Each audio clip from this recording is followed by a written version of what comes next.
Hello friends, तो कैसे हैं आप सब। उम्मीद करता हूँ आप सब ठीक होंगे। आपका स्वागत है हमारे क्रॉप प्रोडक्शन एंड मैनेजमेंट के पार्ट 5 पे। तो चलिए फिर शुरू करते हैं।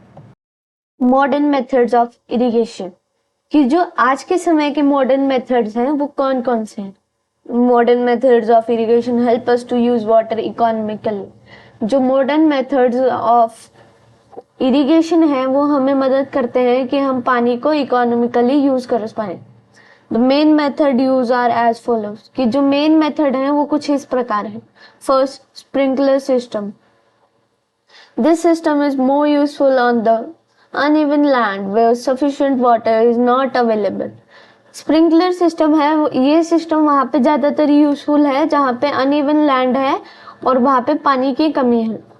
The perpendicular pipes having rotating nozzles on top are joined to the main pipeline at regular intervals कि जो परपेंडिकुलर पाइप होती है मतलब छोटी छोटी पाइप्स होती हैं जिनके ऊपर रोटेटिंग नोजल्स होती हैं वो जॉइंड होती है मेन पाइपलाइन के साथ एक रेगुलर इंटरवल्स के बाद। When water is allowed to flow through the main pipe under pressure with the help of a pump, it escapes from the rotating nozzle कि जब पानी को अलाउ किया जाता है फ्लो करने के इन मेन पाइप के थ्रू एक बहुत ज्यादा प्रेशर के अंदर with the help of pump की मदद से इट एस्केप्स ये अपने आप को छुड़ा लेती है उनके नोजल्स के द्वारा। It gets sprinkles on the crop as if it is raining. Sprinkler is very useful for lawns, coffee plantation and several other crops कि जो स्प्रिंकल्ड वो ऐसे स्प्रिंकल होती है क्रॉप्स के ऊपर जैसे कि उनके ऊपर बारिश हो रही हो। ये बहुत यूजफुल है लॉन्स के लिए, कॉफी प्लांटेशंस के लिए और बाकी के बहुत सारे क्रॉप्स में।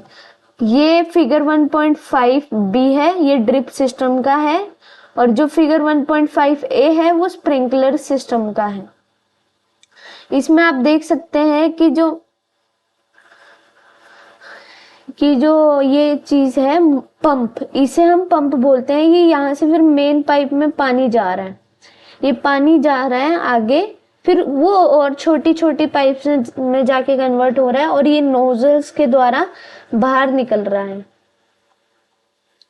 Second, drip system. In this system, the water falls drop by drop directly near the roots, so it is called drip system. अब हम इसे ड्रिप सिस्टम इसलिए कहते हैं क्योंकि इस सिस्टम में जो पानी की बूंदें होती हैं वो ड्रॉप बाय ड्रॉप सीधा पौधों की जड़ों पर गिरती हैं। It is the best technique for watering fruit, plants, gardens and trees. ये सबसे अच्छी टेक्निक है फ्रूट प्लांट्स को, गार्डन्स और ट्रीज को पानी देने के लिए। Water is not wasted at all, पानी की कोई भी वेस्टेज नहीं होती है। It is a boon in the regions where availability of water is poor, ये उन रीजन्स के लिए वरदान है जहाँ पे पानी की कमी है या फिर पानी बहुत ही कम है। Protection from weeds. Bujo and Paheli went to a nearby wheat fields and saw that there were some other plants in the field growing along with wheat seeds. कि पौधों को हम कैसे वीड्स से बचा सकते हैं जो अनवांटेड प्लांट्स होते हैं। भूजो और पहेली अपने पास के वीट के फील्ड के पास गए और उन्होंने देखा कि उन क्रॉप्स के साथ कोई और भी प्लांट्स उग रहे थे वीड्स के साथ। Have these other plants been planted purposely? भूजो बोलता है क्या इन प्लांट्स को पर्पसली प्लांट किया गया है? In a field, many other undesirable plants may grow naturally along with the crop. कि जो फील्ड में होते हैं मतलब जो खेत है उसमें कई बार ज्यादातर जो क्रॉप्स के साथ साथ नेचुरली एक अलग प्लांट्स ग्रो हो जाते हैं जो जिनकी कोई जरूरत नहीं होती है। These undesirable plants are called weeds. इन्हें हम weeds बोलते हैं। The removal of weeds is called weeding. जब हम इन weeds को रिमूव करते हैं उसे हम weeding बोलते हैं। Weeding is necessary since weeds compete with the crop plants for water, nutrient, space and sunlight. Weeding इसलिए जरूरी है क्योंकि जो वीड्स होते हैं वो कंपटीशन करते हैं क्रॉप प्लांट के साथ, वाटर के लिए, न्यूट्रिएंट्स के लिए, जगह के लिए और लाइट के लिए। दस they affect the growth of the crop, कि इसी कारणवश वो जो क्रॉप की ग्रोथ है उसे भी अफेक्ट करते हैं। Some weeds interfere even in harvesting and may be poisonous for animals and human beings. कुछ वीड्स इंटरफेयर करते हैं हार्वेस्टिंग के बीच में और पॉइजनस हो सकते हैं एनिमल्स और ह्यूमन बींग्स दोनों के लिए। Farmers adopt many ways to remove weeds and control their growth. Farmer बहुत सारे वेज को अडॉप्ट करते हैं ताकि वो वीड्स को रिमूव कर सके और उनकी ग्रोथ को कंट्रोल कर सके। Tilling before sowing of crops helps in uprooting and killing of weeds which may then dry up and get mixed with the soil।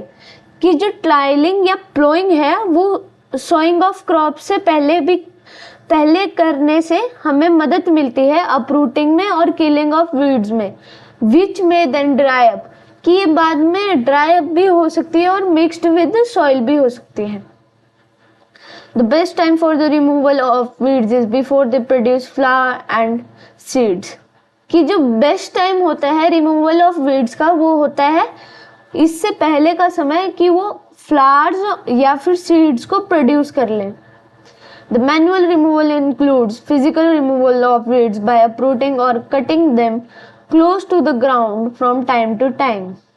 कि जो मैनुअल रिमूवल इंक्लूड करती है वो फिजिकल रिमूवल करती है, या तो उन्हें ऐसे उखाड़ लेना जमीन में से या फिर हम उन्हें बिल्कुल ग्राउंड के पास से कट कर दें time to time. This is done with the help of a khurpi. इसे हम एक खुरपी की मदद से करते हैं। मैंने आपको हमारे पिछले वीडियोस में एक खुरपी की इमेज दिखाई थी।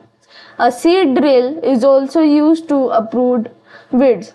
एक सीड ड्रिल का भी प्रयोग किया जाता है वीड्स को अप्रूट करने के लिए। Weeds are also controlled by using weedicides certain chemicals called weedicides। कि जो weedicides हैं weeds हैं उन्हें हम कंट्रोल कर सकते हैं कुछ certain chemicals की मदद से जिन्हें हम weedicides कहते हैं। like 2,4-D, जैसे कि 2 और 4-D, these are sprayed in the fields to kill the weeds। इन्हें हम खेतों में स्प्रे करते हैं ताकि ये वीड्स को मार दे। They do not damage the crop, वो क्रॉप को डैमेज नहीं करते हैं। The weedicides are diluted with water to the extent required and spread in the fields with a spray. कि जो वीडिसाइड्स हैं वो डाइल्यूटेड होते हैं वाटर के साथ ताकि इनकी एक्सटेंट रिक्वायर्ड के साथ इन्हें स्प्रे किया जा सके फील्ड में। अब्बू जो बोलता है, do weedicides have any effect on the person handling the weedicides spray. कि जो वीडिसाइड होते हैं वो क्या कोई हार्म पहुंचाते हैं इंसानों को जो उन्हें स्प्रे करता है। As already mention the weedicides are spread during the vegetative growth of weeds before flowering and seed formation. जैसे कि ये पहले मेंशन किया गया है कि जो सीड्स हैं और सीड्स और फ्लावर्स हैं वो वीड्स पे ग्रो करे इससे पहले सबसे अच्छा टाइम होता है वीडिसाइड्स करने का। Spraying of weedicides may affect the health of farmers. ये फार्मर्स की हेल्थ को अफेक्ट कर सकता है। So they should use these chemicals very carefully. इसी कारणवश उन सभी को ये केमिकल्स को अच्छे से यूज करना चाहिए संभल के। They should cover their nose and mouth with a piece of cloth during spraying of these chemicals। उन्होंने अपने मुंह और नाक को बंद रखना चाहिए, एक बंद नहीं मतलब उनको एक कवर करके रखना चाहिए किसी पीस ऑफ कपड़े से ताकि वो केमिकल उनके नाक या मुंह के द्वारा उनके सिस्टम तक ना पहुंचे। 1.8 harvesting. Harvesting of a crop is an important task. जो हार्वेस्टिंग है वो एक बहुत इंपॉर्टेंट टास्क है क्रॉप का। The cutting of crop after it is mature is called harvesting. जब हम क्रॉप को कट करते हैं जब वो मैच्योर हो जाती है उसे हम हार्वेस्टिंग कहते हैं। In harvesting crops are pulled out और cut close to the ground. कि जो हार्वेस्टिंग है उसमें क्रॉप्स को या तो बाहर उखाड़ लिया जाता है या फिर close to the ground cut किया जाता है। It usually takes 3 to 4 months for a cereal crop to mature. ये आराम से 3 से 4 महीने लेता है एक सीरियल क्रॉप को मैच्योर होने में। Harvesting in our country is either done manually by sickle और बाय मशीन कॉल्ड हार्वेस्टर। हमारी कंट्री में जो हार्वेस्टिंग है वो एक सिकल के द्वारा की जाती है। सिकल कुछ ऐसी दिखाई देती है, ये रही सिकल। मशीन का प्रयोग भी किया जाता है जिन्हें हम हार्वेस्टर्स भी बोलते हैं। In the harvested crop the grain seed need to be separated. जो हार्वेस्टेड क्रॉप है उसमें ग्रेन सीड्स को सेपरेट किया जाना चाहिए। तो आज के लिए इतना ही। अब मिलते हैं हमारी अगली वीडियो में। Please like, share and subscribe to our YouTube channel. और हाँ, बेल आइकन को प्रेस करना मत भूलिएगा, क्योंकि उसके बिना आपको हमारे नए वीडियोस के लिंक नहीं मिलेंगे। बाय।